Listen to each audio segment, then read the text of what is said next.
If you told me that I had to imagine Chuck Schumer dancing, first of all, I would say don't say it before I go to bed. I don't want to embarrass you. But if you told me, I would have imagined something possibly worse than what we saw. So they're dressed up as abortion pills. Oh, is that? Oh, okay. Evidently. As wearing a business hat, if you're advertising a product, you want to make it more appealing. Right? And I think each party has made a habit of defining itself in opposition to the other, that both of them in some ways have lost their sense of what they actually stand for. Now just powers become the principle, the ultimate overriding principle of everything. Well, it certainly is on the left. Ladies and gentlemen, your attention, please. Just a catching strays over here. You're in for a hell of a show. Keep the faith, hold the line, and own the libs. It's time for our main event. Welcome back to the Ruthless Variety Program, a very big, what will be a Thursday episode. But what makes it so special is we have a very special guest joining us. Right off the top of the show, we're going to give you the fun stuff and the candy right off the top. Vivek Ramaswamy, welcome to Ruthless. I'm the candy. I love that. That's good. You've been called worse. Yeah, a lot worse than that. Hard candy. Hard to chew at times. Oh, this is a pleasant surprise. I think we've done 2 interviews with you over the last couple of years, but this is the first time we've remote. been in person. Yeah, it's good to see you guys. Good to see you guys in 3D. Turns out you had a kind of a busy schedule. Well, kept myself busy at a few things. But it was good. I told you I was going to hit you up when we were in town, and here we are. And this is cool. I like this. I like what you got going on here. Well, we're trying. This show's going to do numbers because we got another guy from Cincinnati. Oh, come on. Cincinnati synergy is here. I actually got my first job in Cincinnati as a ball boy at their tennis tournament. And I took my boys there all last week. Yeah, it was last week. Oh. Yeah, it was a lot of fun, actually. Yeah. It was a good week to be out there. That is great. I mean, he's going to get carried away with the Ohio and the Cincinnati stuff, so we like the Cincinnati connection. Yeah, it seems like. Thank you for offering that right off the bat, so our audience is clued in as to John Ashbrook's presence on the show here today. We wanted to start out with the thing that we love to do on Ruthless is make fun of Democrats, and there's no shortage of opportunity for that, as you've noticed. A lot of fodder. You've done, of all of our guests and people that we've had the opportunity to watch on the national stage, I think you do this about as well as anybody out there. So we wanted to play a couple of things that we're just sort of seeing at the DNC. I have to admit, I haven't been watching a ton of it. I watched a little bit Monday night, but let's check it out. It's not like the top of your DVR. Well, I would have been watching if I was at home. I came from somewhere else. I'll tell you guys about it. But I want to get into check it out. all This that. will get me caught up. I'm excited. So let's just go right to clip 1, if you don't mind, Spaghettis.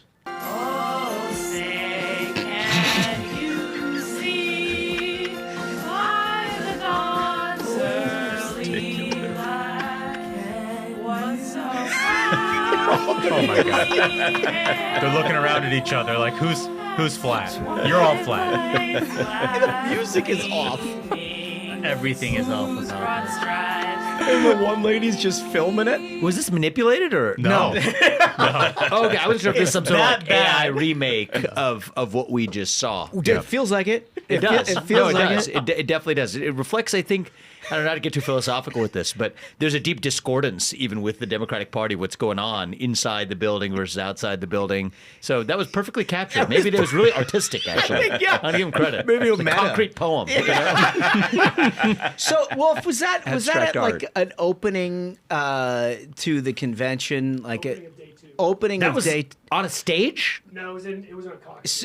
So they have these caucus meetings that they use to clear like platform committees and things. So they welcome members of different committees of the DNC, and they sort of open things. So they didn't start it with the land grant. The acknowledgement. The land the acknowledgement. land acknowledgement has been an important key. No, but they were granted the land from the Native Americans. So that was where it started the platform with. But Yeah. We've heard a they're lot better about at that than the national anthem. Yeah, I would say that. That is perhaps like Roseanne Barr-esque in terms of its offensive-ness on a national anthem. Yeah, they didn't even know the words. That was really brutal. All right, so this is one of our favorites from Tuesday night. that Michelle Obama, obviously the mainstream media falling all over themselves with Barack and Michelle's return to the national stage, and they couldn't say enough nice things about it. One thing kind of stuck out to us. Can we play clip 2, Spaghettis? You see, my mom, in her steady, quiet way, lived out that striving sense of hope every single day of her life. She believed that all children, all people have value, that anyone can succeed if given the opportunity. She and my father didn't aspire to be wealthy. In fact, they were suspicious of folks who took more than they needed. Oh, okay. So it's kind of a nice message, something that you kind of wrap your head around. The last line kind of stuck out to me for a variety of reasons. Can we put graphic 1 up? Took more than they need. I mean, for people who are worried about Looks global nice. warming, Looks very nice. beachfront property in beautiful. Martha's Vineyard's pretty great. So we've got, for our audio-only listeners, we've got 3 different properties here. One I sort of recognize as a Martha's Vineyard setup. Wolf, do we know where all these? I think the other one's the Hawaii The place, DC right? and Hawaii. DC and Hawaii. Yeah. They need a lot. Yeah. Those are 3 multi-million-dollar estates. They certainly wanted to be suspicious. If Maybe they just don't want the parents to come over. Barack is keeping the in-laws away. Well, he's got plenty of places to house them. That's right. Yeah, but sometimes you want to. If she said her in-laws don't like people who need to have too much. He's like, let's keep them away. Maybe there's some family dynamics going on here I don't want to touch. But that's what I see in those houses. Maybe that's right. Maybe it's more philosophical than we thought. Could be deep. There's a plan, as always, with the Obamas. It could be. It could be. Or internal strife. I don't know. We'll be respectful of them on this. We'll be respectful and deferential. It seems like they have plenty, whether they need that or not. Clip 3 frankly, needs no introduction. Let's just take a look at this one, Spaghettis. That's Chuck Schumer. Oh, no. Oh, Schumer. This is a dance. Okay. Is it a dance? Is it a dance? So we wanted to play this one for you because, look, your campaign and your sort of emergence on the national stage energized a young crowd. You were in front of plenty of packed houses where people were playing music and maybe the urge to dance at you. That work? The end looked a bit like a seizure. So I don't want to belittle somebody going through any medical pain. So if that's what that was at the end, we got to treat him with kid gloves. But I would say the beginning, if you told me that I had to imagine Chuck Schumer dancing, first of all, I would say don't say it before I go to bed. I don't want that embarrassing. But if you told me, I would have imagined something possibly worse than what we saw. Yeah. Okay, so that I'll leave it at that. Okay. Yeah. Well, expectations were low, and he met them. He met them. Yeah. He met them. Well, I don't think I would do that move at a national convention, but that is sort of the way I sneak onto the dance floor at a wedding after 10 cultures. It's just like the 5th bourbon, and your wife's like, "Come dance," and that's your move. And it's like Mr. Brightside's coming on. Is there a scenario where you would break into a spontaneous dance on a national? Did you? I don't know. I didn't do that. I mean, I would expect. We had a moment where they played "Lose Yourself" when I was leaving Iowa, and then I got Eminem calling me afterwards, being like, "All right, we're going to sue you if you do that." Yeah, he didn't care. So He didn't care for that. Yeah, exactly. But the dance moves, every campaign leaves something on the table. I said we left nothing on the table. Well, you know what? I was wrong. We left something on the table. And so, you know what? If I was to do it again, started with the dance moves. That's what I would say. Maybe it would have ended better. Rapping is typically not done on the presidential stage. You obviously took care of that, cleared the decks on that. But then to do it with an artist who actively hated you, that had to have been an experience. What's interesting is I think Eminem 1.0 is really different from Eminem 2.0. Yeah, I mean, the 100%. Eminem 1.0 that we knew growing up, and we're about similar vintage in the room. He was an iconoclast, right? He was the guy who said the FCC won't let me be me. All right, well, if they're going to try to shut him up, he's going to actually be the guy who says the thing you're not supposed to say. Mm-hmm. And then years later, speaking of the Cincinnati connection, so I went to the Super Bowl for the first time ever when our Bengals made it. Yeah. It was in L.A. Good for you. And Eminem played at that Super Bowl. And then I'm just like, what is he doing kneeling in like a grand gesture? Like the whole BLM thing is like passe already, right? People have already gotten over it. Like we're done with that. And then he makes this grand gesture. That's just not Eminem, right? No. It's somebody else. And so that's Marshall Mathers, I guess. Yeah. But I think that there was a distinction. And so I hope that the real Slim Shady stands up again. Oh, because that wasn't the one that we knew growing up. There is right. a lot to that. I remember when we were at the first debate in Milwaukee, and I mean the presence of your supporters in your campaign was pretty clear. Cool. Pretty clear. And To the point where didn't he take over? Oh no, that was in Iowa. We were also impressed in Iowa. Yeah. When we did the state fair and we went by the GOP booth, just a Ramaswamy booth at that point. You guys were there? Yeah. The state fair was fun. It was pretty legit, right? Yeah, we were having. I actually had a ton more fun at the state fair Yeah. than I imagined. We did It's a too. cool event, actually. It just happened. They asked me to come back. I couldn't make it to Iowa's this year. I went to Ohio's, but anyway, yeah, I think we were, especially this time last year, was a really fun period in the campaign because the first 4 months were all about. Most people didn't even know who I was at the time that I got started. See, I thought I'm making this big announcement. I'm running for U.S. president. They're like, and then the next day, the sun still rises in the east and sets in the west. You're like, And somebody nobody covered gave a this, second right? care. Yeah, exactly, exactly. I think they. I mean, that was the challenge. That was really nobody cared about the tree falling in the forest, because I could tell you nobody in the country heard it. So the first 6 months was really just about making sure that people were aware of the existence of my candidacy. And then over the summer, something started to happen. It really just picked up. Maybe it started around June, July. And then headed into the debates, it was, which started in August, it was really just a total vertical lift. And I think that in retrospect, I was going 24/7 the whole time. I mean, one of the strategies was talk to anybody, anytime, any place, anywhere, left, right, one person in a room to 100 people, to left-wing media, to podcast, I'm going to do it. But we were running at such a pace. So heading into that debate, I think I was in 9 states in the 7 days leading up to that debate. Forget the traditional prep thing. If I was to do it again, I would have taken that as like a halftime show. You know, you take your halftime break, go to the locker room, collect yourself. Right, then do the other. And then you come out for the second half fresh. And, you know, I mean, there's no way that I could have known that going into it. Yeah. But the only way you're ever going to have the learnings of a presidential campaign is actually by doing it. I don't think that anybody. I wasn't even in the mood to take the advice of people who were giving me advice. Yeah. But some of the advice that people gave me before, I was like, oh, that makes sense now. Maybe That take makes a all nap, sense. mix in a nap. But I didn't get it. Yeah, I mean, just even a few days, right to sort of pick yourself up. But heading into the debate, we had a lot of fun with it. But I was going at 160 miles an hour for about 3 months heading into it, and did not take a pause all the way through it in Milwaukee. Well, I mean, the base of support really reflected that. And it struck me when we saw it was so clear. It was almost an army. Remember, right in that plaza of Vivek supporters. And I was like, this is actually, the conservative movement is the counterculture movement. When you see things like Eminem now being like, you know, I'm Kamala Harris. He like, was the counterculture back then. What happened? It's pathetic. You know, it's funny. I saw a couple people sent me pictures. Some of my Democrat friends are at the DNC. I'm actually going to go there tomorrow, it turns out. Are you really? We did. I mean, You're going to be super popular there. They're Yeah, gonna love it. so we'll check it out and see what I can do. So I don't know when you're releasing this, but Thursday. morning, yeah. Thursday. Okay, good. Yeah, Thursday I'll be there. But I saw somebody. One of my good friends from law school was there, and he sent me a picture of this guy who was wearing a Vivek 2024 hat with a bunch of big signs At the DNC? Yeah, at the DNC. And I was like, you know, it was like say no to socialism, and it went down all her policies.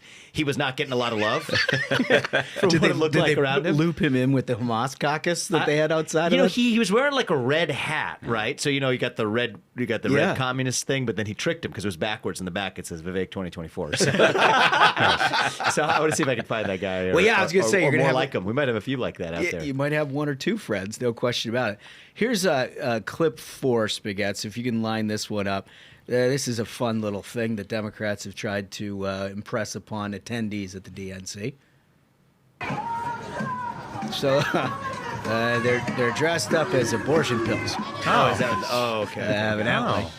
Which is It's just wild. a choice. But that is coupled with what I understand, and maybe some of you fellas know more about this, but The abortion buses? Yeah, and not just the abortion buses. They're also handing out T-shirts that say "abortion girly." Oh, Like what? Like, I don't know. like he's just a fan. Yeah, just a fan of just a abortion. fan. And then they also didn't they have a vasectomy? Yeah, no, thing? it's on the same Yeah. bus. Oh, same bus. bus. You can get Wait, it all the done. same one they're doing abortions and Yeah, vasectomies. yeah, maybe one in the front, one in the back. And they're like, why is JD so weird about wanting family? So a couple of things. So I object to that little video footage on a couple of levels. One is I'm pro-life, like maybe like those of you are. So I just inherently don't love the message. But wearing my business hat, taking off my political or pro-life view hat, wearing a business hat, if you're advertising a product, you want to make it more appealing. Right? So if you want people to take mifepristone or whatever, those women wearing it in the manner they wore, that does not make the product more appealing. It makes it less appealing. Like, I think you could have Republicans. Maybe they're psyops. Like, these are That actually could pro-life be. Republicans going in to make it a lot less appealing than they otherwise would have found it. The thing with the vasectomies is funny, though, because there's... It really is. I never thought that would be a dependent clause in a sentence on this show. Well, you know, they give us a lot to work with. Yeah. So the interesting thing about this is it's not just about the liberty of the mother. Actually, this is about an anti-child, Yeah. anti-procreation, anti-family formation agenda.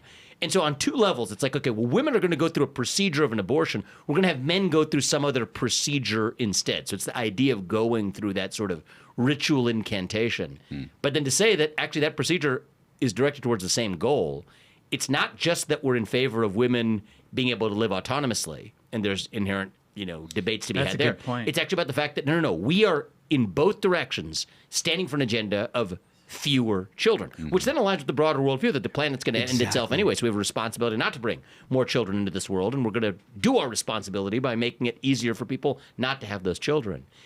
And so I don't think, I think a certain friend on the left, right, could say something like, you're extrapolating a question about individual liberty and conflating it with this question about family policy, when in fact that's just a Republican sleight of hand. Yeah. That's just Republican sophistry. And yet they then prove our point by saying, no, not only are we offering free abortions, we're also offering free vasectomies as though that weren't the goal. That's And a really good point. I think it's really interesting. Because for so long, and It's an ideology.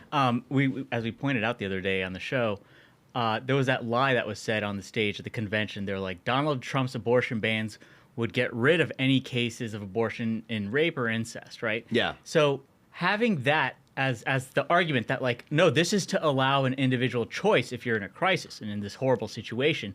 But then using the vasectomy to extrapolate upon that is like, no, this isn't about a choice. No, we in a just don't want crisis. to have- You just Yeah, don't we actually want. just don't want to have kids. Yeah, because climate change is going to end the planet. We all have a responsibility to make sure that we It's a don't bring death children cult. into this world. That's Although, exactly right. I will say, I think there's an element of progress, and at least they've acknowledged that there are men and women. They didn't say the vasectomies for men. Oh, they just said vasectomies, and they didn't say the abortions for women. That is true. So that I'm is not, true. I'm not sure I would give so much credit there. The menstruating man just it doesn't work there. The funny thing is about the Donald Trump, the point you were making is also, here's the dirty little secret in this election. Actually, when it comes to policy, and some people on the right or on the left could say this is good, this is bad. I think it's just a descriptive reality. Donald Trump is the policy moderate in this race. Yeah. And is relative to Republican orthodoxy for the last 20 years, Totally true. by the definition of the left, a policy moderate. Yes. Think about issues from gun control, abortion. You think about the debates of them who's trying to bring Project 2025 into this election. It's actually Democrats. Now, for my part, I think some of the parts of gutting the administrative state is wearing my hat as a former candidate. I mean, I think these are areas where we need to be going as far as we possibly can go. That's my own opinion. But if you're looking at trying to burden Donald Trump with opinions he doesn't have, he's actually the guy who's against a federal abortion ban, which goes against much of the Republican Party's orthodoxy. You might have conservatives who may not like that. Yeah. But the idea of actually fighting against an ideology that is not represented by the person who's actually on offer creates a contradiction. It is funny for the Democrats this time around. It's funny that the media, makes Donald Trump own a think tank's TPS report more than they make Kamala Harris own her own positions from 2019. Yeah, totally. You know what I mean? Totally. It's that is the real sleight of hand that's going on in this election. But I look, I think to your point, we've argued on this show that exact same thing, which is I don't think there's ever been a more ideological nominee of nonpartisan, sort of non-ideological nominee of either party more than Donald Trump. I mean, this is not someone... He's a pragmatist. Yeah, this is not someone who's had a rigorous conservative agenda. And I think this is another thing that the media does, and I know that you saw a lot of this on the campaign trail, is they look at all of us like zoo animals. Yeah.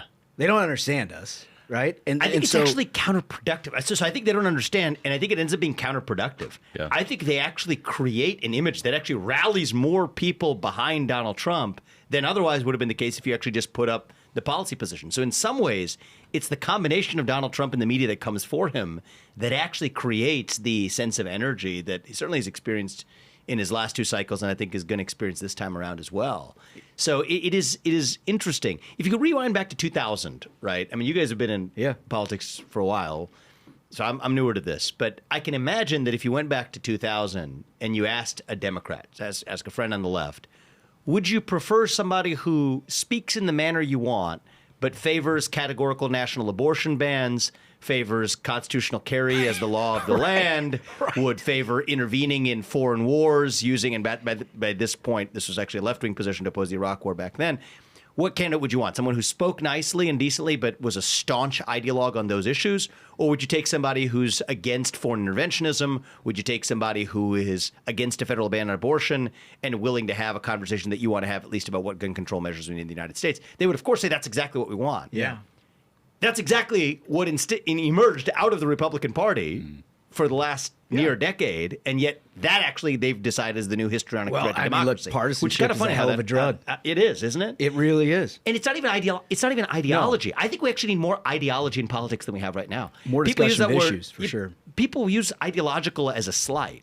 Yeah. I think most politicians are not ideological enough, and yet people fixate on the label of whether the R or the D comes after your name. And I also think this is one of the, I mean, this is less timely for the elections, and maybe we don't need to talk about it today, but I also think that there's going to be some of the interesting quandaries for the future of the Republican Party, is we've amalgamated a lot of different ideologies, at least a couple of different ideologies under the umbrella of R. And I think one of the things that Donald Trump is so effective at, and I think this is a compliment to him as a leader, is he's able to meld a lot of those competing and at times even divergent strains in the Republican Party through force of personality and pragmatism to say that, but we're going to be under one house and here's how we're going to do this. I think post-Trump, a lot of that inevitably will be smoked out. It'll in the have party. to, it'll definitely have to reconfigure in a lot of ways. But I think to the point you were making earlier, I love the media shorthand of Donald Trump and the far-right MAGA extremists.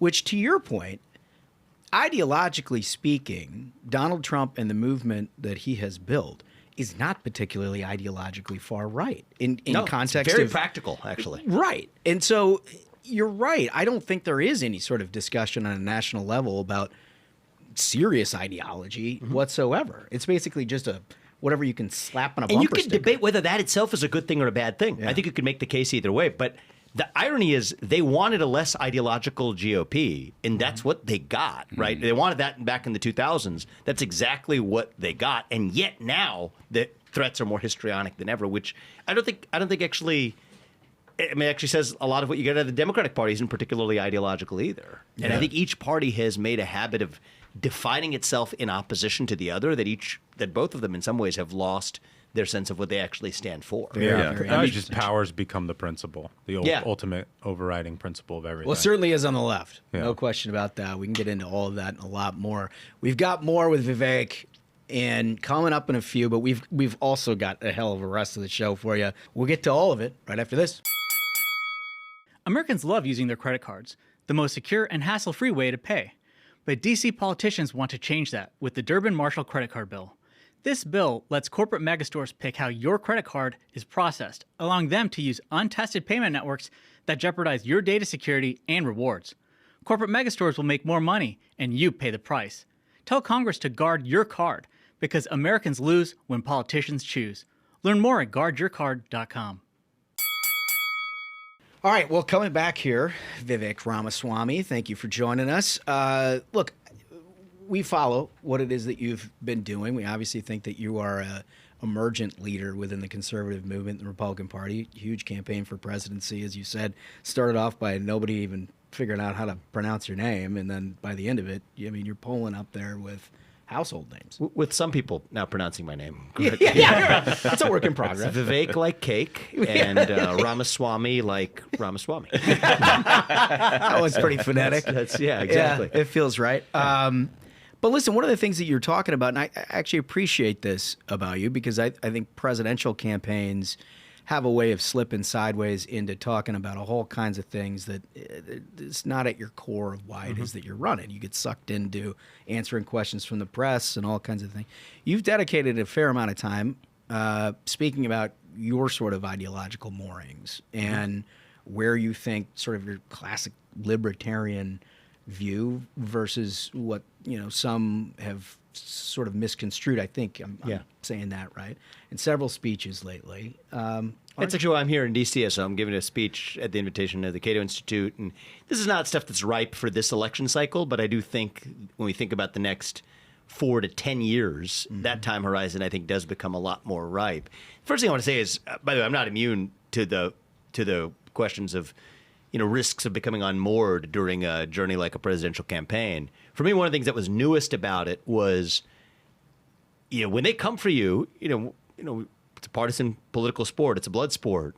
That was a surprise to me, and it should have been a surprise. But when we got in that first debate stage, the thing that shocked me was I was actually in Milwaukee. If you guys were there, I was the chief object of criticism from all angles on the stage, which initially was kind of surprising and flattering, but then my attitude became, look, if you're going to hit me, I'm going to hit back 10 times harder. And that's just kind of the competitive instincts in me were awakened. But, I mean, you instigated it, too. I mean, you were calling them super PAC puppets. Well, yeah, it was neocon Nicky. And like, look, it's war. You got to do that. So, I mean, just to trace the history of the race, it was, I think it was in the rise, in my rise in the polls heading into that. So then I'm sitting, the question was whether I was even going to be on the debate stage. Now I'm sitting in the middle of the debate stage. Probably the 4 weeks leading into that was new for me to be attacked on that level. So I would say both on the debate stage and the period leading up to it, my attitude was sort of underestimated. If you're going to hit me, I'm going to hit back. Oh, yeah. But I don't regret that, because I think, you know, you think about where I would have been expected to place, where there were multiple governors, senators, a former vice president who I beat out over the race. I think that was what was required this time around. But to your point, the thing that drew me into it wasn't the competitive element. That's just something that came up as a side effect of it. The thing that drew me into it was an ideological vision for the future of the United States of America. And, you know, I think this is what I'm, you know, planning to talk about certainly later today. We'll see where the event goes. But, you know, I think there are a couple of different strains and flavors within the America First movement right now that haven't really been fully sorted out. So you have the historical neoliberal orthodoxy, which I think represented much of the Republican Party consensus. More trade is inherently good. More immigration, at least legal immigration, is inherently good. Whatever maximizes the size of the economic pie. That was the ideology of modern conservatism for the 2000s and the 1990s. I think what you've seen is a protectionist backlash to that set of policies for a number of reasons. Right? This has had, first of all, increased dependence on China. You know, we didn't expect to depend on China for sectors critical to our national security, but it's also had effects of foreign price competition for American manufacturers and some compression on native-born wages in the United States. And so the protectionist response to the idea that America's an economic zone is to say, no. We actually should adopt policies that protect American manufacturers and American workers from the effects of foreign competition. I actually reject that view, but I don't think that needs to be or even is the totality of an America First position. I think that there is a good basis to reject the historical neoliberal view our dependence on China is a problem, not because it causes American manufacturers to have to compete on price. It's a problem because we can't have a military that depends on an adversary for our way of life. Yeah. But the irony is, if your goal is a protectionist goal, then that means you want less trade with not just China, but Japan, South Korea, Philippines, India, and everywhere else. Whereas if your goal is actually to at least declare independence from China in certain critical sectors, that actually means more, not less trade with certain of the other allies, which is neither the old neoliberal position, which included China as well. Export Big Macs and Happy Meals to China and spread democracy. That didn't work. But draws the distinction between allies like South Korea or Japan to say that if we're really serious about decoupling from China in our military industrial base or our pharmaceutical supply chain, then we're actually going to need more of those trading relationships, not less. But what you don't favor if your goal is actual protectionism. Yeah. Immigration, same thing, right? I think that blithe immigration for the sake of more is better has had a corrosive effect on American national identity, actually. But I think the right way to handle it is you want to screen for immigrants who, give me somebody who knows more about the United States, knows more about our history, about our Constitution, is going to make economic contributions, speaks English, and is going to renounce citizenship, no dual citizenship, but sole citizenship and allegiance to the United States. Yeah, I'll take that person if it's of a better knowledge and better commitment to the country than even people who are seventh generation born here. Right. But if your goal is simply the protection of American existing native-born workers from the effects of wage competition, then you would say no to that person just on grounds of wage competition.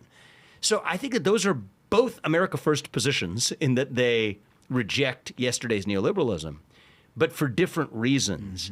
And actually the biggest one, which is near and dear to my heart, is what we ought to do with this regulatory state. Yes. And I think there's a conservative impulse right now. Let's take even Kamala's policies of the recent week, right? Republicans have been excoriating her, probably yourselves and myself included, a socialist policy of price controls in the grocery market. Well, that creates supply shortages, creates black markets, and eventually drives prices up. We're against price controls. And then you hear other boneheaded policies like, I need to put a cap on credit card interest rates. That's a different kind of price control. Right. They'll create supply shortages, black markets, and everything else, proposed by actually Republicans. Right? And then you go straight down the list. You could say the same thing. Oh, raise the federal minimum wage. Heard a lot about that, I'm sure, at the DNC, at least in the first night. I didn't watch last night. Well, actually, that's also been a policy supported by Republicans. And so I think that there is a weird bipartisan drift, certainly much more so from the Democrats than from Republicans, but we'd be lying if it didn't exist in the modern currents of certain Republican economic protectionist policies that also go in the direction of state-directed capitalism. You can call it industrial policy. You can call it, you can call it mercantilism. You can call it protectionism that we haven't quite sorted out. And I think that's actually weirdly a competitive disadvantage for Republicans versus Democrats for the following reason. So Democrats, you got, centrist Democrats, you got far left Democrats. And they disagree on the scale of government intervention in the economy. They all agree that we need major government intervention. Yeah. It's just if you're on the far left, you think it's a ton. And if you're on the center left, you think it's a little less. Whereas on the Republican side right now, we've got two different competing visions. One is to say that we want a different vision of state-directed regulatory state and capitalism, and another vision that says, no, we just want to get in there and shut it down. And I think the fact that those are actually two slightly different views under the same umbrella puts us at a little bit of a competitive disadvantage in the long run until and unless we sort this out. And I come down on the side of saying that we don't want to replace a left-wing nanny state with a right-wing nanny state. We want to shut it down. Yeah. Right? We don't want a left-wing regulatory state to swap out for a right-wing regulatory state. Because you don't want to leave the framework for the next administration, which may be a Democratic administration. Yeah, it turns out you have elections. It's like all of these administrative things were created and are bad. Yes. And so them existing with some benevolent force behind them doesn't suddenly make them good. Yeah. They're inherently bad. An administrative state that you agree with ideologically is no better than... the same way that FISO was used against that's actually I agree with. Because those are two different points, though, right there. Against us. So your point was that we don't want the same shoe fitting the other foot and then using that to advance left-wing goals, which is true. Right. But your point is also, Josh, that I believe the one that I'm most synchronous with on this discussion is I don't care. Even if it is advancing the goals that I want, I don't want it done through backdoor legislation. Do it through the front door, not through some unelected bureaucrat sitting in some drab building 5 blocks from where we are. That's not what our founding fathers envisioned. Yeah. And that is an ideology. So it's not just a procedure. I think the idea of shutting down that apparatus itself is a substantive goal. It is a worthy goal. It is a goal worthy of my presidential campaign was dedicated to a lot of things, but one of the things I was going to do it again is this idea of permanently shutting down the nanny state. Somebody to know that was the top objective and remains the top objective, and the regulatory state is a subset of the nanny state. And I think that we deserve a better class of politician who is unapologetically willing to see that through. And right now, the reason I support Donald Trump is I think he is the best chance that we have right now and I think to see that through. But there's competing strains underneath the surface that we got to acknowledge. This whole problem of this administrative state became so much more apparent when you have Joe Biden essentially just removed from power. It's handed over to Kamala. But the whole time you're seeing the President of the United States is essentially sent to the beach. Today he's tweeting about ice cream.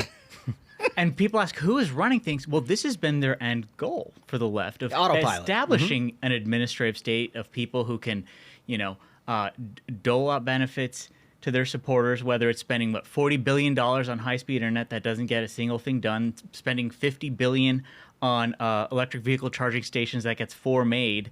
They've kind of captured the ability to control the way that the government works and kind of spread out the winnings to their allies.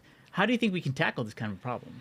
Well, look, I think there's a couple different currents in your comment, which I agree with the substance of what you said. But at least if it's being done through policymaking through the front door, that the elected representatives in Congress and the Senate actually authorize that level of spending and intervention, okay, I disagree with it, but I agree to live in the country where that majority will governs. Most of the laws that are made in this country aren't laws anymore. They're what you call rules that are passed by people who are never elected to office, can't be voted out of office. And if you ask most people, not me, but if you ask most people, say they can't even be fired from office. Yeah.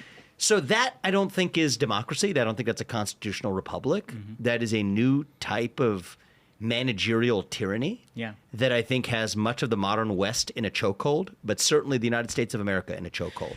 Let me ask you just a threshold question about this. Because, look, there are elements of your presidential campaign we all, for different reasons, fell in love with. This discussion is one that we fall in love with. I mean, you can come down on different sides of it, but it's the conversation that you ought to be having as a country about where you want to take things, not just 4 years or 2 months from now, but 10 40 years, years, 20, and your grandchildren, right? Can we have that? I mean, you spent an awful lot of time on the campaign trail. Yeah. And I've heard you talk very eloquently about this very stuff. But then, you'll make mention of 9/11 or something. That's the only thing that they're going to talk about for 3 weeks. I mean, is this a discussion that we, at this point in American democracy, are capable of having a conversation with in the context of a campaign? Yes. I think it just takes a class of leader to actually step up and have the spine to do it. I'll tell you that there's no way to have had the experience of the last year and a half without having gone through the experience of actually doing it over the last year and a half. But, I was 37 years old. I was the youngest person ever to run for U.S. president as a Republican. Never run for public office before. Took a great piece of advice I got in high school, which is it takes about as much effort to do something small and to do it well as it does to do something big and to do it well. So you might as well do something big. Do the big thing in the short time we have. It was very much, I decided in January of 2023 that I was running. In February 2023, I was in the race. So it was very much, I'll be the first to admit and openly embrace, it was a fire first, aim later strategy, because I knew what my purpose was in being called into it. So the details we'll figure out. That has its advantages, it has its disadvantages. But I would say, armed with not only the year of running, but also over a half year now of reflection on it and distance from it, do I think it's possible? Yeah, I do, actually. And I think that one of the things that I would do better if I was to go through the whole process again or advise somebody who was doing it in the future is to every day remind yourself the why that brought you in. And, you brought up some points. Like, I think part of the thing for me is I can't resist answering what I believe is true, even if it's not a core reason for why I came into the campaign. You'll have a hypothetical conversation with someone, and you have these sort of intellectual discussions, and immediately in the course of any intellectual discussion, you're going to say something that people find offensive. Ideas. And, right? I mean, you made allusion to one, right? And I'm probably going to make the same mistake now, but nonetheless, like, I think it's worth calling out for the distinction of it, right? Was there a known link of a Saudi intelligence operative to 9/11 that was previously not admitted? Yes, there was. There's litigation ongoing in the state of New York about it. Is that a core issue of my presidential campaign? Right. No. In fact, did I even bring it up spontaneously, sui generis on my own? No. But if somebody was asked about it to my face, am I going to say I decline to answer the question because I know that's going to create a press distraction? You could debate maybe I shouldn't have been on the podcast with that guy. But I don't view things that way because I think there's two kinds of risks, right, in our public discourse. And I do think this is important to keep in mind, too, to not overcorrect, in the other direction is there's the risk that you say too much and you say something that becomes controversial and distracts you from your own mission. That's a risk. And then there's the risk that you self-censor and not say all of the things that you know or at least believe to be true. Either way, you're taking a risk. It's just a question of which risk are you willing to take. I think right now in America, the greater risk, there's downsides to both. Both can have really bad effects. I think the greater risk is that you don't say enough of what you actually believe than that you say too much of what you believe. Yeah. And I view the cutting government, by the way, just to bring it back to that topic, that's actually the same question, too. You can't say I'm going to cut precisely the exact amount of the government that needs to be cut, right? You're either going to cut too much that you cut some muscle or you don't cut enough fat. Both are risks. The question is, which risk are you willing to take? And in that case, I'm willing to take the risk of cutting too much rather than cutting too little. But nonetheless, I think having gone through it, you learn things that you can only learn through experience, and whatever I do next, I think will be really useful for. On the point of whatever you're doing next, obviously, when your presidential campaign ended, you didn't stop. You're out here in Washington to make a major speech. You've got a book coming out. You've got a movie coming out. You're traveling all over the country, delivering this message, actually doing what it is you say that you think people need to do. I wonder if you could talk a little bit more about what you're doing right now to get that message out and to make sure that it takes hold with the people it needs to take hold with. Yeah, sure. So I'm really enjoying this year without having hard commitments. A lot of it depends on the election, right? So in advance of that, that's outside my control. Try to, in whatever small way, do my part to help get the result that I think we need, which is not only Trump in the White House, but Republican majorities across the board. But in the meantime, that gives me, I think, a lot of latitude that I didn't have during the presidential campaign. So I've got a smattering of projects. I was an executive producer on a movie, which it's not out yet. It's coming out on Labor Day. I'd encourage everybody to watch it. It's called City of Dreams. It's about child labor trafficking in the United States. Some of the people involved with Sound of Freedom are involved in this, but I think it's like a movie that people will want to watch because it's a thriller, but it also calls them to action. So it's not just a documentary style or informative film.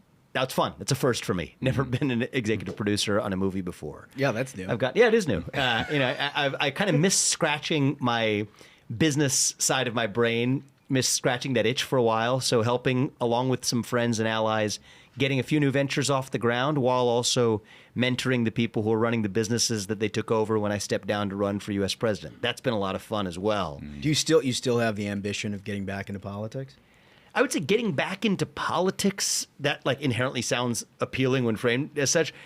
But the idea of having a massive change on the country through turning my vision for the country into reality, not just by writing books, but by actually doing it through the front door, yes.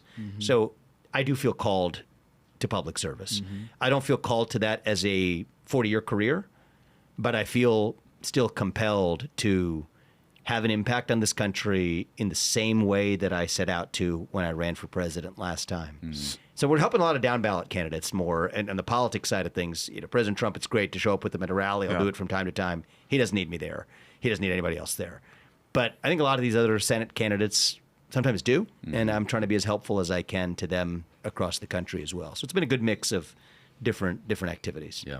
And you found time to also write a book on top of this? Yeah, right. Well, the book. Do you get any sleep? Maximizes his time.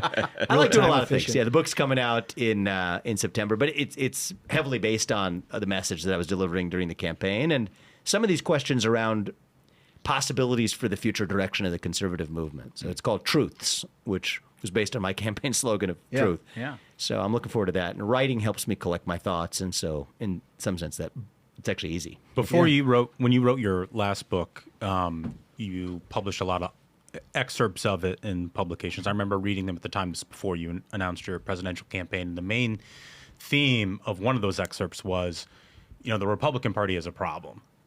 How do we stop? Basically, I don't want to speak for you, but how do we stop being crybaby losers, sort of thing? It was about victimhood culture. Yeah, victimhood culture and sort of how do we move beyond? Because what you're talking about, the administrative state, which I 100% agree is a huge problem in this country, that's a big thing to tackle, but it requires laser focus. And, when I read that, I was like, this guy gets it. This was after the 2020 election, and I felt like the Republican Party would become this internal firing squad. Where we're all just shooting at each other, whining over elections, what is our bad fortune that has beset us, rather than just plowing ahead and trying to win. And to be critical, I feel like you lost the strain of that thread that was interesting during your presidential campaign. Maybe. You know, because I mean, you're running against a guy who really wasn't in the race. You know, I mean, like he was, but like he didn't show up to debates and all that sort of stuff. So like that you lost that contrast, which I thought made you such a compelling. Candidate. I mean, there's a million things I would do differently, from small to even some bigger ones. And you know, I'm really appreciate the feedback. What I would say is, it is a message I've been clear about, certainly in recent months, for the Republican Party. I think that I say this to the left, and I would be inconsistent if I didn't say it to myself. So forget about preaching to the rest of the Republican Party. I'll say it to myself. Is there's a lot of factors you could blame for your failure to achieve a goal. I set out running for president to be the next president of the United States. I failed to achieve that goal. There's a lot of factors I could blame along the way. You could blame the attacks. You could blame the influence of mega money on the political race or the media coverage of it. And I think there's truth to a lot of those things. But the number one factor that determines whether you achieve your goal in life is you, actually. It's not the only factor, but it's the number one factor. Yeah. And so I apply that to myself. I preach that to young people. I preach it to the left. We got to preach it to ourselves. Yeah, it sounds as like a Republican movement like, as well. The number one factor responsible for whether or not we achieve our goals is actually, are we going to offer an affirmative vision for who we are and what we stand for that Americans across this country find compelling? If we do that, nothing else matters by comparison.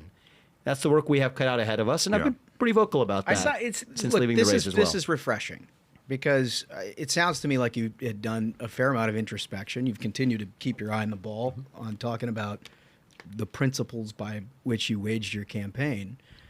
But there is an introspective moment, if you're honest, about how things went.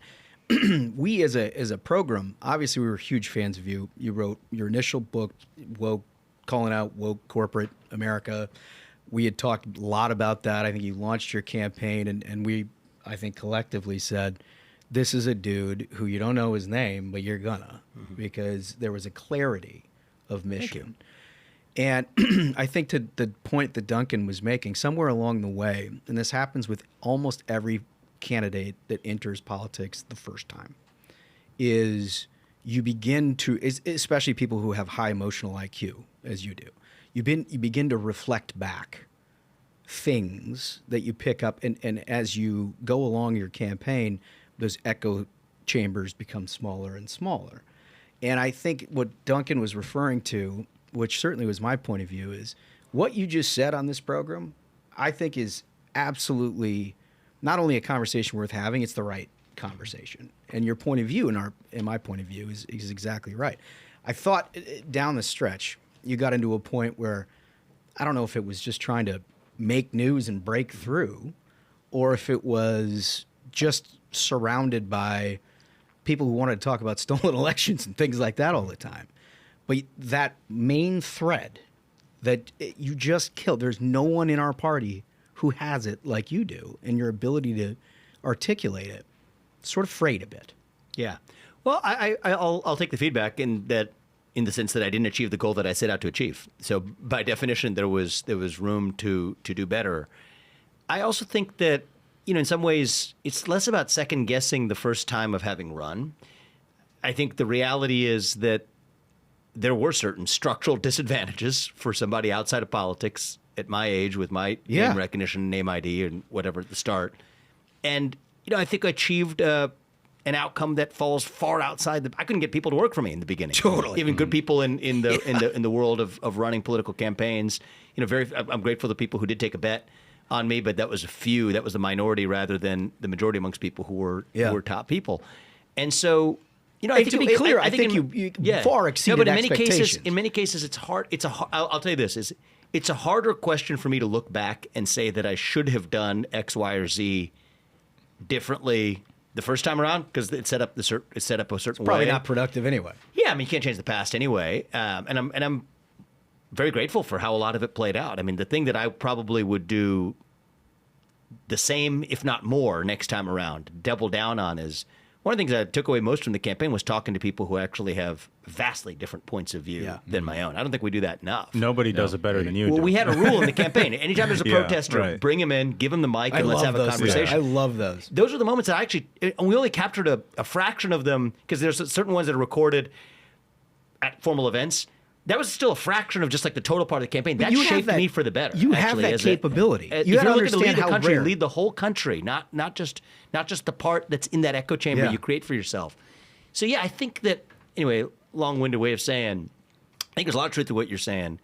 And I think that it shows that you got to be actually conscious of breaking down that echo chamber and silo that forms around you, because otherwise that's the natural way it goes. Totally. So unless you're actually conscious of breaking outside of that silo, then that's what's going to happen to you. And actually, one of the things I would do differently for sure, and I've done it afterwards, is some of my closest friends, right, they are not in the world of politics. They know me from prior lives, businesses I've led, et cetera. But after the race, we've had a lot of candid exchanges. And I think what they would share with me is one of their disappointments. And they're kind, so they would say it's a disappointment in me. But they would say one of their disappointments as the outcome was that they all believed that I was going to be the president. But they believed that I wish the country could have seen the side of you that we know from leading the business that we built together or that I worked for you on. And I don't think they got to see that. But then there were moments with your family. There were moments that they came through, no question about it. But again, I think just if you're. But at the end of the day, it's not blaming anybody else for that. Like I said, the number one person who's responsible for whether or not you achieve something is you, and that every bit applies to me as anybody else. That's what I take it. So I mean, honestly, I want to take kind of like the opposite tack of where that kind of premise goes. Where how is it in a field of governors, senators? You start polling higher than them when your name ID begins at 0. And given that capability that you had fostered, honed, and showed to everyone in the world, what would you advise the Trump campaign do right now when there's a current media climate where there's no substantive discussion going on? It's just Kamala Brat Summer. The only policy proposal we've heard is like, well, yeah, she wants price controls. Price controls and tax unrealized gains. But how would you suggest, given your experience, and how were you able to break through the media and get far more attention than sitting governors and senators? Yeah, look, I think that part of what people miss, and Donald Trump has this in spades, since he's not a professional politician either, is give people the sense that you are really saying what you mean. You're not saying what somebody else wrote up for you on a script. You're saying what you actually mean from your own heart.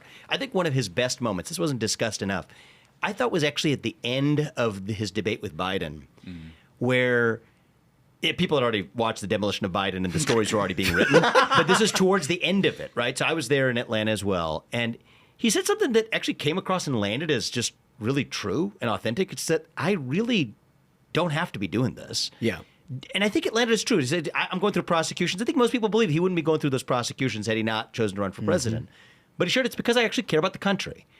And the advice I'd give him is what my friends gave me afterwards, too, is to make sure that people see the full side of you, not just the side that you think that the media will gravitate to or sees of you, but the full side of you that your family knows for why you're making a sacrifice. Which is hard because you got to keep your guard up, too. There's you've got cottage industry trying to tear you down. There is. But it's just, that's why it's easier to give the advice than to follow it. But my advice would be, I think he actually genuinely does care about the country. I think he genuinely does see himself as making a sacrifice to help save our nation.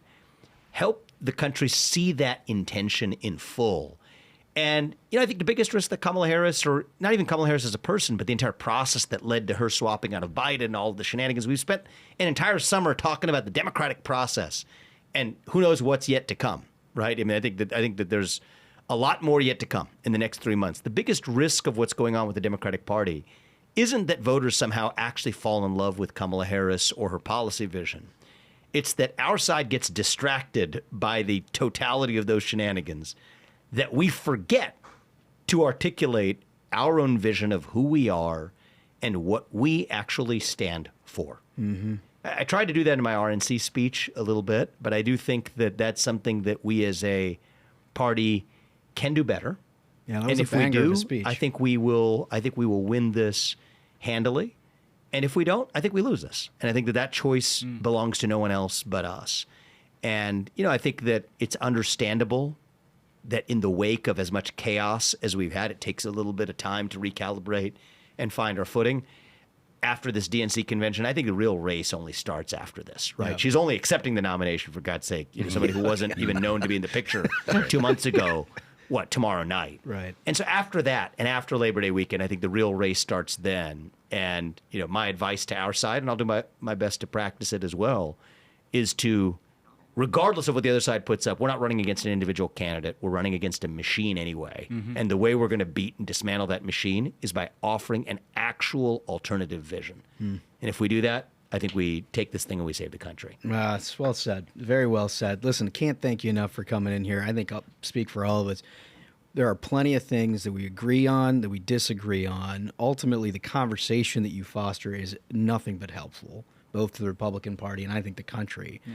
And as a result, there's no question in my mind that you are going to play a very critical role in wherever we go from here. So appreciate what you're doing. Thank you, man. Hope you're welcome to come back anytime. If there's anything out, Cool little studio here. I like it. I'm impressed. Yeah.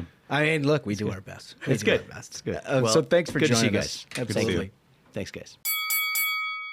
Folks, let me tell you about my friends at Americans for Prosperity, America's largest grassroots organization. Americans for Prosperity is out there every day fighting for you. Their goal, reignite the American dream.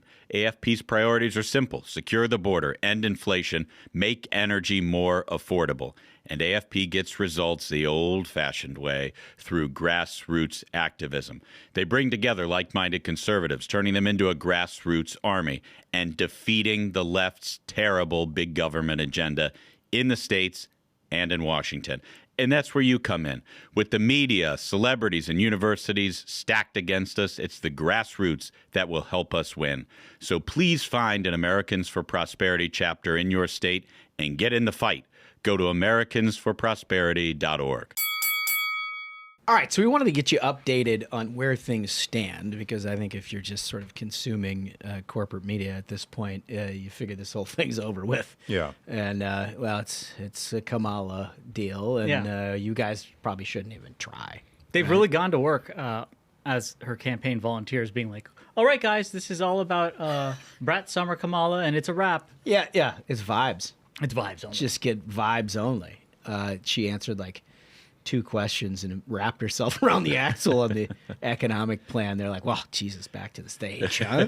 Back to the stage. Well, there's a couple of interesting things to look at. You guys have seen a bunch of different polling, and we'll talk through a little bit of that. But one of the things that's interesting in our line of work is looking at betting odds. Mm-hmm. Yeah. Because there are a bunch of different components to it, and it's not scientific by any stretch of the imagination, but you kind of get some different vibes about the way people are sort of consolidating around inevitabilities based on who they're betting on, right? And so we pulled a couple up that we wanted to give you a look at. Graphic 1.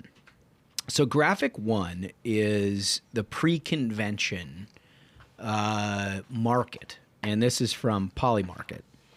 And what they thought the betting odds were, right? So 51% of the money went in for Kamala Harris, 47% for Trump. Obviously a huge reversal from where things were when Biden was in the race. Reflected a big 3-week run-up from the announcement to her VP pick right to the sort of eve of the convention. Here's graphic 2. Graphic 2 is after day 2 of the convention. And it's 52 Trump, 47 Kamala. So, look, if you are reading a newspaper or you are consuming, vast majority of news, whether it's broadcast or cable, you would think that, like, Obama and Michelle and, Hillary the night before and this lovely Joe Biden address that stretched into the wee hours of Tuesday morning.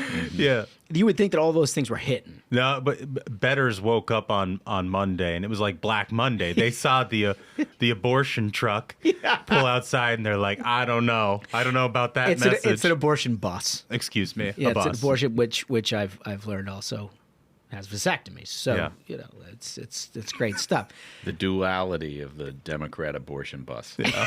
But I think one of the things that has occurred to us, and I can understand where this would make some sense, because obviously it's a Democratic cheerleading session. People are not sort of duped to think that this is like a mainstream center of the road production by any stretch of the imagination, but the production itself has been pretty shitty. Like, there have been some good speeches in terms of a Democratic base coalition. And anytime Obama gets on the stage, he's going to take a lot of the light away. And I think, that's what the media is enraptured. If his 8 years as presidency was any indication, that gets their attention pretty well.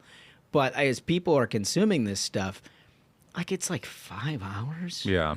It goes deeper it's too than much. that. Like, Maxine Waters is up. They've got like a litany of like lieutenant governors, and like they're all politicians, and they're all like sort of shitty. The organization doesn't seem to be all that. Like, for instance, on Tuesday night, you have Bernie Sanders up there for 30 minutes railing on the billionaire class, followed immediately by J.B. Pritzker. Yeah. Member of A billionaire class. Yeah. Who's one of his punchlines was, as an actual billionaire. Yeah. Like, did they think that And that's through? that's the funny thing, is because it's almost like a wink and a nod of like, yes, we are that ideologically bankrupt. They're like, you suckers, just vote for us. We have a room where you've got Queers for Palestine and then Palestine supporters who would throw you off a building. He was like, of course this is all one big joke to us because we're at the top and we benefit from it. What I think is interesting is the delta between the way the mainstream media has consumed and reported this Dem convention and what the betting markets also perceive. They look at this content completely differently than the cheerleaders in the mainstream. Oh, yeah, they got press. skin in the game, literally their own money. Yeah. I mean, Yeah. two things, though, I would credit the Democrats with, because we are a fair program. We are. Having Little John do the roll call from the Georgia, roll call was good. that was cool. Very I clever. gotta tell you, like, his, you hear like the nerds on cable news, like, the roll call's my favorite part of a convention. Like, fuck off. Nobody likes like hearing some generic, like, state chairman bark out that their electoral votes go to somebody. And they figured it out, kind of. Yeah, they that was made it pretty interesting. cool. Like, Little John coming down, turned down for what? Yeah. I mean, that was pretty good. And was then they pretty have good. music behind all of them. It like made it sort of palatable. Yeah, I thought that was good. And the other thing, I think, just as someone who's like seen a lot of these conventions over the course of our political careers, I thought the handoff that they did between United Center to Pfizer, Yeah, that was pretty good, too. where Kamala was up there, when they did the officially nominating her. And the symbolism of her doing It a in packed Pfizer, yeah. event at the place that Donald Yeah. Trump received the nomination, I thought was It's good. It's good advance work. Yeah. I mean, look, it's a real campaign. I have heard, and I don't know if this is true, so take it for what it's worth, but I had heard that a part of the consideration of her not being in the building last night was the fact that there's still this very hard bit of feelings between the Biden White House and the Obamas kidding. that Yeah. she did not want to exacerbate by sitting there and being a cheerleader for Michelle and Barack. Jackie Heinrich reported something very similar. Oh, is that right? Yeah, the night that it happened, and she had sources on the Dem side. So somebody that can validate that on the Dem side was interested in putting that message out there. You don't. If somebody of the stature of Jackie Heinrich is not reporting on that without the requisite sourcing, Yeah. And so I hadn't seen think- that. Credit to her. I had heard I this think- from a couple of well-placed sources. I think there must be something to it, and Democrats, it's not as hunky dory as the media wants you to think it is. They Yeah. have problems inside. The way that they push Biden aside, it only makes sense. They're sour grapes. And it also felt a little bit obligatory at the top of Obama's remarks when he was like, one of the best decisions I made was Joe Biden. And then he was like immediately into the text of the speech that like that was a non sequitur. Yeah. You know what I mean? I was like, it's like they just sort of added that. yeah, they're like, make sure to put that. The old man's going to be so pissed. So pissed. he started at midnight. And plus, like, I think further evidence is he wasn't even allowed in the building. Biden wasn't even allowed in the building to hear him say that. You know what I mean? It was 100% just like, this is a line we throw in Do you there. guys think he watched? Biden? Yeah. I don't. So Good question. I don't think know. his ego would want him to watch, but his body can't let him stay awake past 8. Yeah. Well, I just wonder if he's just like, fuck all these people. I don't even care what happens. I mean, he's an angry dude. Yeah. Yeah. I do maintain that the funniest thing about Kamala losing would be the Biden team after the Oh, fact yeah. saying he would have won. Yo, that It would be the funniest. the That would be very TikToks would funny. be remorseless. Because I mean, they were would saying just be that after Hillary devastating. lost. Yeah. The Biden Yeah, team was oh, like, yeah. Oh, yeah. we This is would've what they do. Yeah, they love to come out and Yeah. get in front of the parade. Yeah. Oh, that's very funny. All right, so we put a graphic together of a bunch of things that we were seeing, statistics to give some context. Graphic 3, if we can put this up, fellas. So the top left, it's an enthusiasm gap. And this is Biden and Trump before Biden got out, obviously. And it was a 71%. Now, what Democrats have going on now, Republicans had going on in spades in this time period, in that he destroyed Biden in a debate. He had an attempted assassination and a Republican National Convention. 71-33 obviously was never going to hold, but that is a massive, massive gap. Now, what's happened in August, as you can see, both of them are roughly tied. Harris 81, Trump 80 in terms of voters who are enthusiastic to support their candidate. That's more along the lines of what you normally see, but I think the biggest component of that is just your Democrat stuff, right? I mean, these things will tick up as you get closer to the election no matter what. But Biden's big problem, even before the debate, was trying to consolidate a Democratic base and get to a point where you had the same level of enthusiasm as you had in 2020 to vote against Donald Trump in that context. But he couldn't recapture that magic. She appears to have. Now, whether that holds after they get out of that same sort of fortuitous window the Republicans had a month earlier, I don't know. But it looks to me like a jump ball in terms of enthusiasm. Yeah, it really does. And, you know, there's an old understanding in polling that candidate image informs the candidate ballot number. But it seems like enthusiasm has a pretty big impact as well. Yeah, well, and one of the reasons why that is, just for the layman, when you measure enthusiasm, you're like, what the hell does that mean? It helps inform what the potential universe of the electorate looks like, right? Because you never have 100% turnout for all the registered voters in your state. And the candidate who has the most enthusiastic base of support is the one that's more likely to shape that electorate of universe of voters to be more obviously on their side. Where if you're lacking enthusiasm, your ability to turn out those low propensity voters is non-existent, right? But if they're kind of both the same, it's a base election. It's one of the things we've talked about. It feels like Democrats have concluded this is going to be a base election. They might very well be right about that. The net favorability in that bottom left deal there is interesting because it's Biden. It shows all the problems that Democrats have. I mean, but Biden was minus 16.5. There's no way to win an election as an incumbent president with those numbers. They knew it. They switched it out for Harris, who's now minus 3.8. Now, that's not like walking on water. But she was right with Biden before they announced that she was the candidate. I mean, her numbers were leaner than his.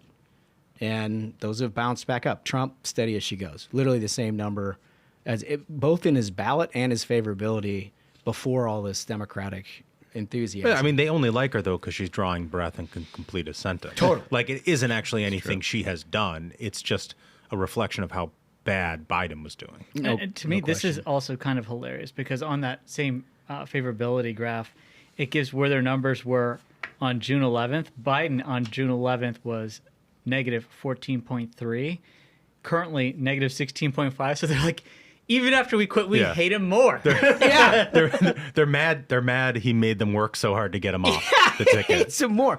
But I mean, she's got a 12-point jump in her favorability. I mean, that is no joke. Look at the polling averages; those reflect a lot of those.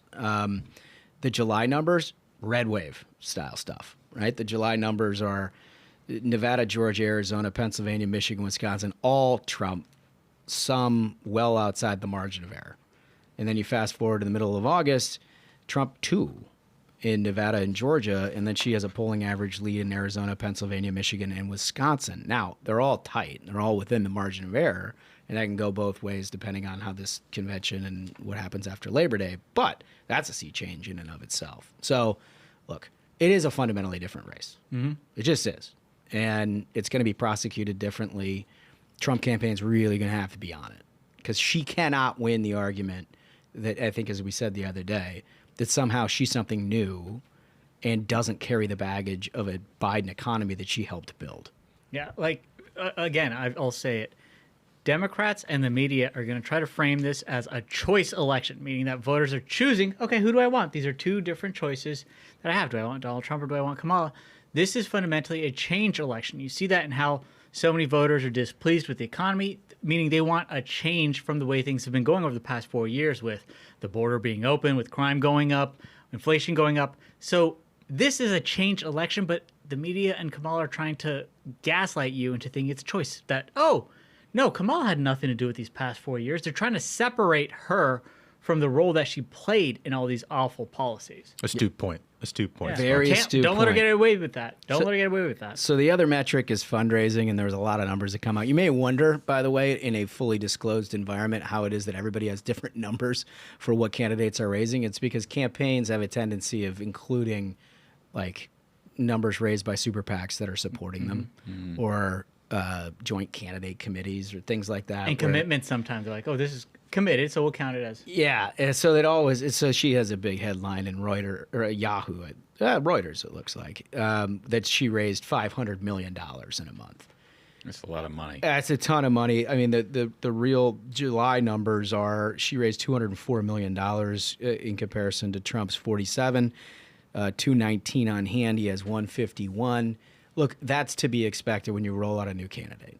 You have a window to get a ton of contributions. Whether or not she can sustain that, I doubt it. But they're going to have a cash advantage, I think. Don't you think? I will say one thing that surprises me about these numbers. So this is the Trump July numbers: 47 million raised, 151 million cash on hand. I would have thought they'd have raised more. I know I personally, after that assassination attempt, I was like, I'm instantly giving money right now. Yeah.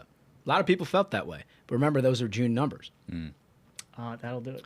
Those are June numbers. So, I mean, look, I think if you're raising $50 million in a month and you've been the candidate for a while, you're doing a good job. Like, they're doing what they need to be doing. Her numbers are reflective less about Kamala as it is breathing life into dead Democratic lungs.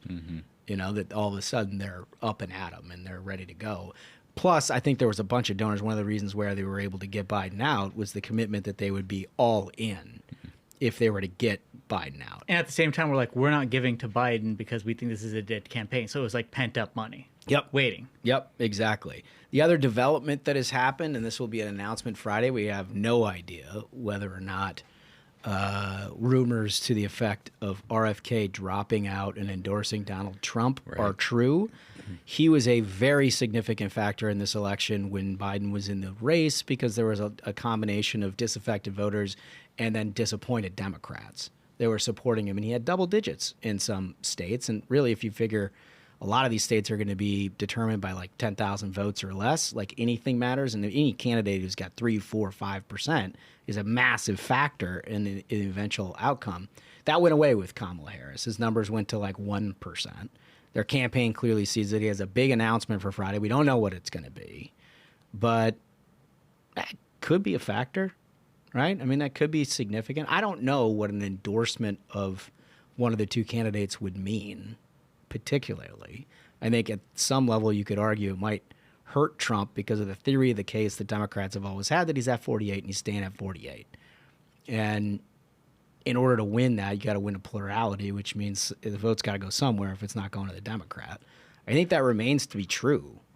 But there's other third-party candidates that are protest vote candidates. I'm just not sure that's a direct transferability of RFK support to somebody who is as ubiquitously known as Donald Trump. Like, there's a reason that they weren't in Trump camp to begin with. Yeah. Like, there is no such thing as a Trump curious voter. There isn't. You like, know? you got a hard opinion about the guy one way or another. Right. Which is why his numbers, like, despite everything that's happened. Yeah, you're ride or die. His top line is 48. Like, it just hasn't moved. Democrats had this wave of enthusiasm, the best press you could imagine. His number never moved.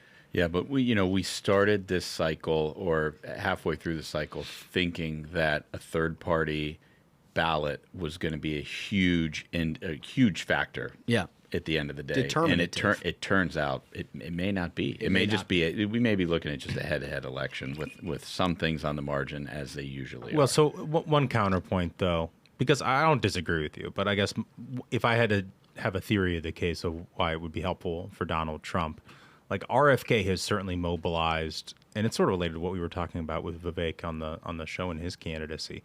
But like, he's mobilized people who don't pay attention to politics like we do. A heavy distrust. Heavy distrust of the system. Yeah. He gets into sort of this lifestyle and cultural space. Think like mommy bloggers and like lifestyle podcast folks and stuff like that who aren't attuned to politics. Yeah. And even just a sort of sliver of that. Look, you take anything, in a situation like this where, like you said, 10,000 votes in some of these states. Well, just remember Hillary Clinton blamed Jill Stein, who Yeah. had less than 2% in the state of Wisconsin. Hypothetically, if they were all in the Democratic camp, she would have won that state.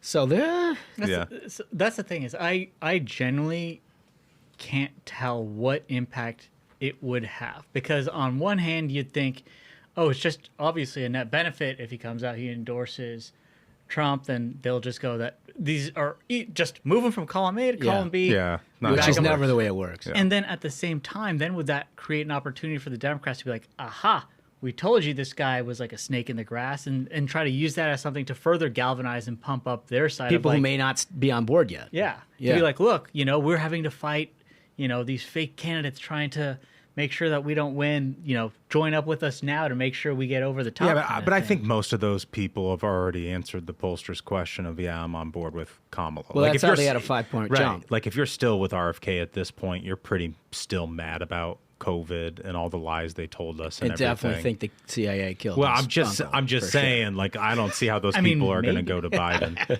And I got a text from highly respected Arizona operative that said Maricopa County is finalizing their ballots this week. I want to know if it can be stopped to remove RFK's name from the ballot. Like, would that have some kind of an effect of, are these people that if RFK's not on the ballot end up, voting for Trump, or if he's on the ballot, does that take votes away from Trump? Like, what impact would that have? We should ask the Trump campaign this, because I don't honestly know what their answer is. I know that the fact pattern, which is looking at it, any name besides a binary choice is fundamentally pretty helpful given where their ballot position is, but maybe not in this case. I don't know. We have to look at it, because like you said, there is a constituency within that sort of MAGA world that RFK would be a palatable figure, and if they're not on board yet, maybe it does something. So that's the question that we've got for you all today. You all know folks who fit into this category and hang out with people, and probably heard people talking about RFK. It seems like he's been a topic of discussion quite a bit. What do you think? Do you think RFK dropping out and potentially endorsing Trump is helpful, or is it hurtful? You all tell us, and we'll read all of your comments. We'll get back to you next Tuesday, and hopefully we can get some information ourselves to help add on to that, because that's sort of important stuff. We're going to get back to Tuesday's question of the day right after these messages. Well, our sponsor today is Lumen, and Lumen is a metabolic coach. You breathe into it in the morning. It tells you how you're burning calories, fat, protein, carbs, all that sort of thing. Smug, I know you use this thing a lot. We got a little unboxing here, so why don't you tell us about it? Well, it's super easy. It comes to, it looks like this. It's very nice. Slick. Yeah, very slick. Yeah, look at that. You crack it open, it's super easy. And then right there, I already got it ready right here. This is your Lumen. This is it right here. It's this easy, right? It comes with a little carrying case so you can take it on the road if you're going somewhere. Even the cap is magnetic. Look at that. Right? Real slick. All you have to do, you take the cap off, you breathe into it in the morning, and it tells you at that moment your body is currently like using fat for energy, or your body is currently using carbs for energy. It tells you exactly what your body is doing, and then it tells you what to eat through the rest of the day. All the thinking is gone. You do not have to be like, oh, I have to set up a meal plan and I have to figure out what I'm going to do. Done for you. It'll tell you like literally meal by meal what you should do. All you have to do, it takes under 10 seconds. You turn it on, it syncs with your phone like a snap. It's not like every other piece of junk you have that the Bluetooth takes 9 attempts. Every time it hits your Bluetooth, gets the job done. I can't say enough good things about it. So if you wake up in the morning and you read the Washington Post and literally everything in your body is burning, you take that and it'll tell you. Oh yeah, it'll be like you're ready for the day. Yeah. Go get it. Well, it's good because it's simple. Yes. And you don't have to totally change around your life to learn a little bit about your health. Meal plans can be hard sometimes, and if you're traveling a lot like we are, it's tough to be good on what you eat. Yep. So it's nice to have something that can tell you, all right, this is what you got to have for lunch. This is what you should have for dinner. And so it keeps you on a plan without boxing you in on having to like plan, your whole meals for the week to make sure you hit your macros or whatever, you know? 100%. And it doesn't give you like, this is your HRV or whatever. It just tells you what to do, man. Yeah. That's it. It's just make it easy for me. Smug likes easy things that tell him what to do. Just do it. He's not here to read. He's here to lead. Exactly. Yeah. That's it. So if you want to take the next step in improving your health, go to lumen.me/ruthless to get 15% off your Lumen. That's lumen.me/ruthless for 15% off your purchase. Thank you, Lumen, for sponsoring this episode. Okay. I think what we want to do here is get right into these comments. And I think we can start with a voice. Well, for this first one, and remember, if you want to submit your comments, like and subscribe if you wish to opine. This one comes from Karina T. And Karina writes... First, the question we asked was... Thank you. Should we expand the show? As we've been getting some comments and asks, should we expand the show from twice a week to 3 episodes a week and what that would look like? Which, by the way, mixed bag in the officina on this one. Like, it's a lot of work to put these things together. Every last drop of my blood I wanted to give to the conservative movement. So let's hear what now we can hear what. Except on Tuesdays, Thursdays, Fridays, Saturdays, and Sundays. Here's what Karina T thinks about a third show every week from the Ruthless Variety Program. She says, would love an extra show fortnightly. If not weekly, given your work and family obligations. How about a Q&A session? You guys answer everything from favorite pizza, favorite politicians, most loathed politicians. Well, that would be a fun one to do. Yeah, long list. Favorite movies, music, holidays, cities where you've traveled to and where you'd love to go. Who you'd love to interview, anybody from Caesar to Kamala, etc. Anything the viewers can think of. How about some wagers where you guys put money in a pool and predict the winning margins in certain states for either candidate?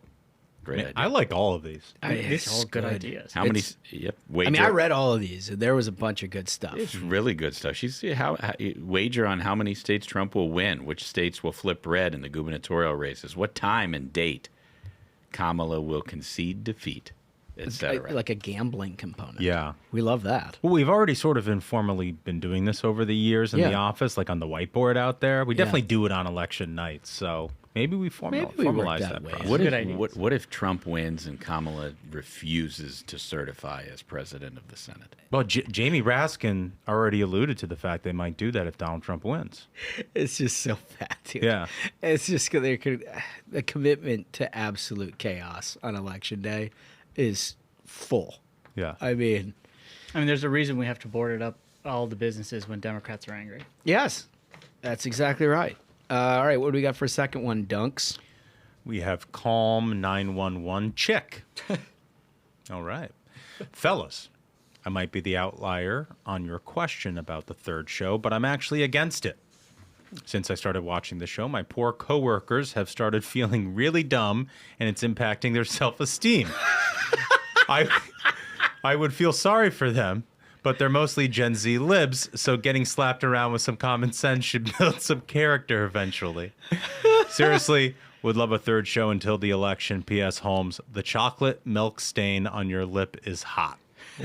Well, it is. It is. There's no question. Although this is a well-formulated mustache. Oh, you take issue with the chocolate milk stain? Well, let's get a close-up of this sucker. Huh? Can we make sure that do we that think? comment is sent to Mrs. Holmes? Yeah, she has an opinion. Yeah. Mixed is not quite what it is. I don't think we'd be doing a third show. It gets canceled for sure. I think you got to keep going with it. Yeah. All right, well, we'll see how long it lasts. Smug, what do we got? This comes from Julie Pruden. She writes, "All right, if you don't listen to me, you're not going to listen to anyone. I've come out of hiding as a conservative, and I volunteered to work on a campaign for a Republican in Kansas City, Missouri. Yeah. God bless you. There are major impacts for our city because of the radical candidates on the Democratic ticket, and I am fired up. Yes. The reason I've become more empowered and brave is because I've learned so much through your podcast. Oh, Nice. That's so Thank nice. That's so great. You feel so familiar to me with your humor and intelligence. That's the way you reach people. So please do 3 episodes until the election is over, and then you can go back to your regular 2 a week because your family deserves you more than we do. Also, if I bribe you with a bottle of Van Winkle with apple, Holy shit. Yeah. Done. Wait Yeah. a second. Done. Julie, we're listening. yes. And also Julie 4 is on the table. Maybe 5. I mean, I'll be honest. That's my favorite bottle. Period. I mean, It's a hard to Van get. I'll do it. Winkle? That We is might even hard. name the show Julie. Yeah. That is a Thank you so heavy much for that. offer. Heavy offer. Gosh, I love that. All right. So, do you guys want some variety? Always. You may not have seen. So, Trump is starting to do some alternative media stuff. Mm-hmm.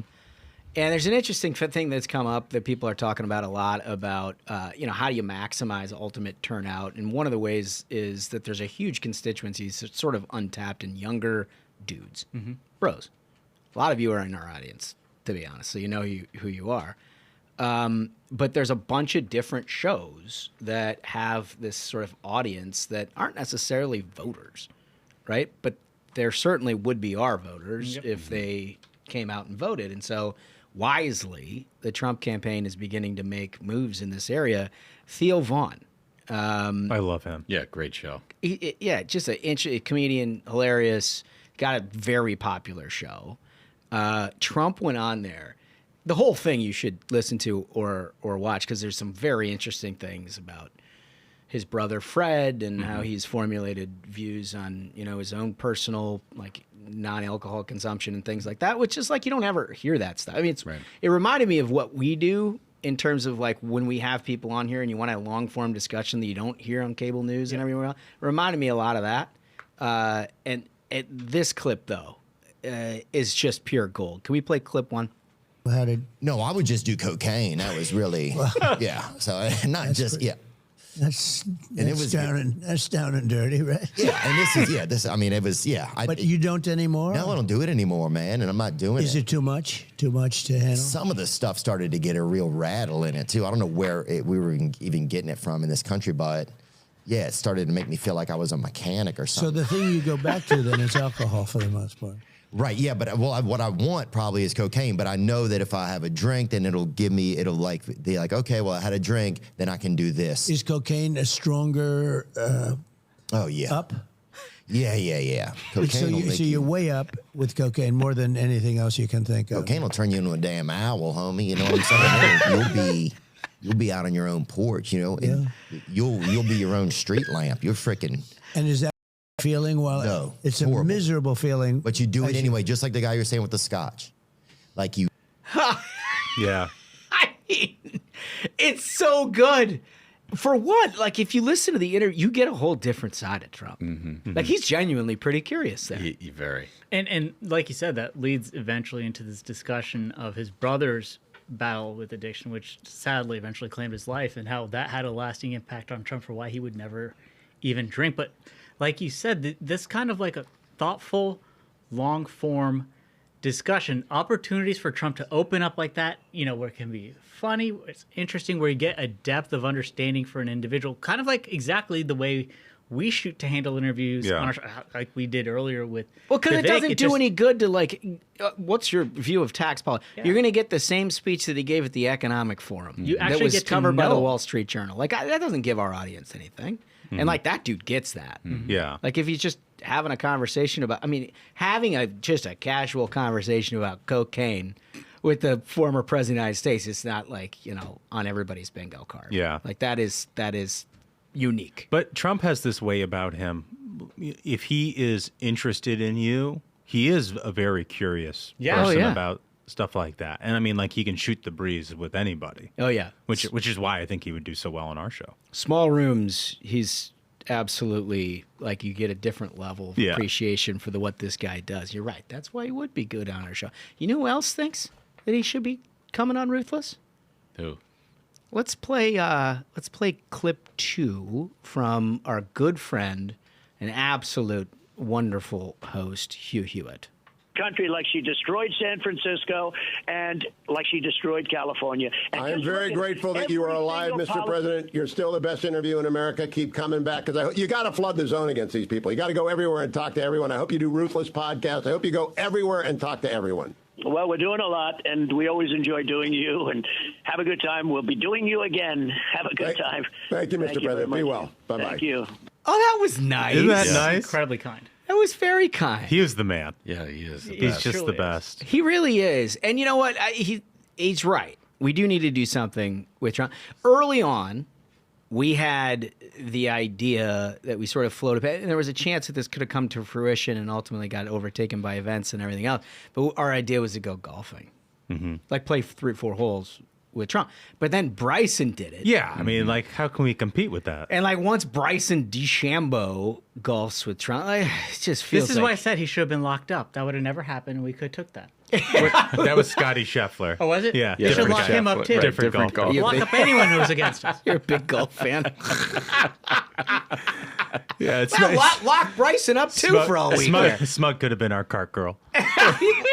So We thought about this. Whenever Yeah. I go golfing with buddies, I'm the guy who's taking care of the cooler. Yeah, That's always been my exactly. gig. Yeah. I feel good like guy that to would, have. it still would be something worth exploring. But we are open to ideas if you're listening. Yeah. We're open to ideas. But more importantly, we want to have the casual conversation and get the additional stuff that you're never going to get from Donald Trump or anywhere else. Anyway, listen, you got to go to our YouTube channel. You got to like and subscribe. And while you're there, maybe check out a merch item or two. We got some decent stuff. Those hats flew off the shelf. Gone. Are we going to get anything? Like, it's getting fall weather here. Like some kind of a vest or maybe a sweatshirt? So one thing I want to flag, because the crew alerted me to this, and after reading these just like great comments about people getting involved in their local elections and things like that. If you are working in like a victory field office in one of the battleground states, like shoot us an email at our hello@ruthlesspodcast.com. We will send you for free a Ruthless flag to hang up in the campaign office. Yeah, and you take a picture of that sucker and we'll air that. Yeah. Air that live and talk about your good efforts. Hand sewn by Michael Duncan. Hand sewn. Yeah, I got arthritis. Betsy Ross for the 21st century. All right, so you got some action items in addition to leaving some comments on our question of the day, which is RFK dropping out and potentially endorsing Donald Trump good for the Trump campaign? Is it bad for the campaign? We'd be interested in your point of view. And then just, if you want to comment on the stuff, if you want to comment on my mustache, just comment away. We read it all. It's fun. We love it. Fun. I think we did it, fellas. It's. Can I just say real quick? It was a great show. Vivek was a great interview. We're so lucky that we had him. And for a minute there, I was a little bit worried because on the Ruthless Variety program, you have an Indian and a guy from Cincinnati.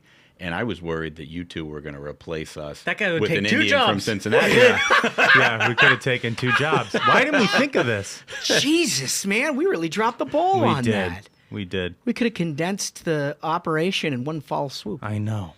Damn. Jeez, what are you going to do? Well, no more people from Ohio for a while, please. Yeah, we'll keep that. Enough Ohio talk. We'll keep that off the airwaves. Smuggles, I think we did it.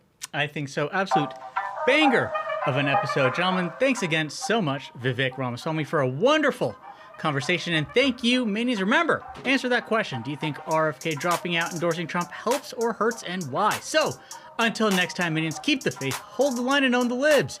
We'll see you on Tuesday. Stay ruthless.